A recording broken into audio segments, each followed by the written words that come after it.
My name is Chuma Chini, and I am your family lawyer.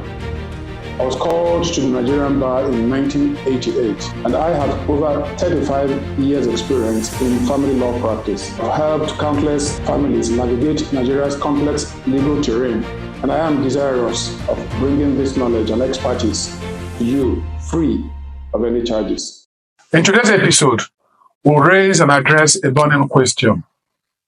How did colonial influence shape our current marriage laws? And what happens when tradition clashes with modern legal frameworks? Buckle up, guys, because we are continuing our deep dive into marriage under the Marriage Act with a splash of history and a dash of courtroom drama. We'll explore a jaw-dropping case that highlights the shift from traditional to civil marriages and wrap up with how colonial rules still impact our lives today. All right, let's travel back in time. Before the British showed up, the diverse peoples of the numerous tribes and nations within the territory now known as Nigeria conducted marriages according to their native laws and customs.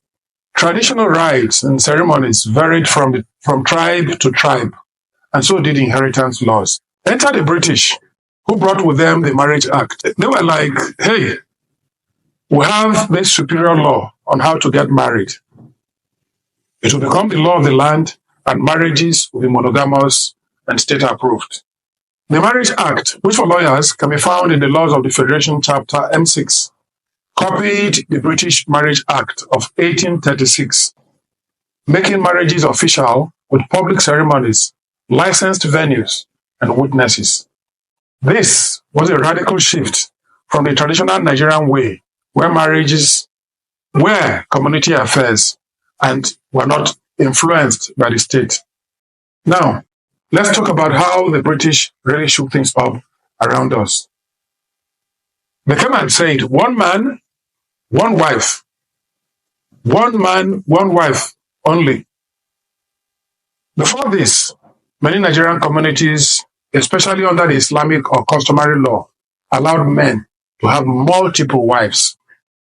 This new concept, alongside many other British tenets, were imposed as a wholesome legal system, particularly in southern Nigeria.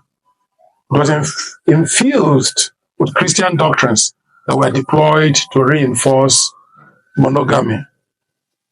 Don't get me wrong, folks, I'm not against monogamy. I'm all for it. But today, marrying a second wife after a marriage under the Act is an aberration and indeed a criminal offense called bigamy. Section 33 of the Marriage Act makes it clear that once you marry someone under this act, you can't go off and marry someone else. It is illegal. It is a crime. It is called bigamy. Are you ready for some real-life drama? We're going to look at a case that shows you what happens when customary law collides with this Marriage Act that we've been talking about. Sit tight. In 1954 AD, a Lagosian exchanged vows in a Yoruba Islamic wedding ceremony with his first wife. Elders blessed the union and family members celebrated. In 1956, Ada married his second wife under Yoruba native law and custom. Family members gathered together to celebrate, exchanging cola nuts, pouring libations, and singing happily. Shortly after the marriage ceremony, I must travel to England soon. Stay strong and take care of the family. May the journey be safe. We will await your return. While in England, ADE meets Miss Johnson. They share a light-hearted moments, building their bond. Ade and Miss Johnson soon got married under the Marriage Act of England, unaware of the legal complexities that lay ahead. Lagos High Court, 1963. ADE's first and second wives sit with their lawyers, looking resolute. Miss Johnson has challenged their marriages to Ade, claiming to be the only legally wedded wife. This court has considered all the facts. The first two marriages, being under Yoruba Islamic law and Yoruba native law and custom, are valid polygamous marriages recognized by Nigerian law. However, the third marriage under the Marriage Act of England is invalid. It is an attempt to superimpose a monogamous marriage on polygamous marriages and is therefore a nullity.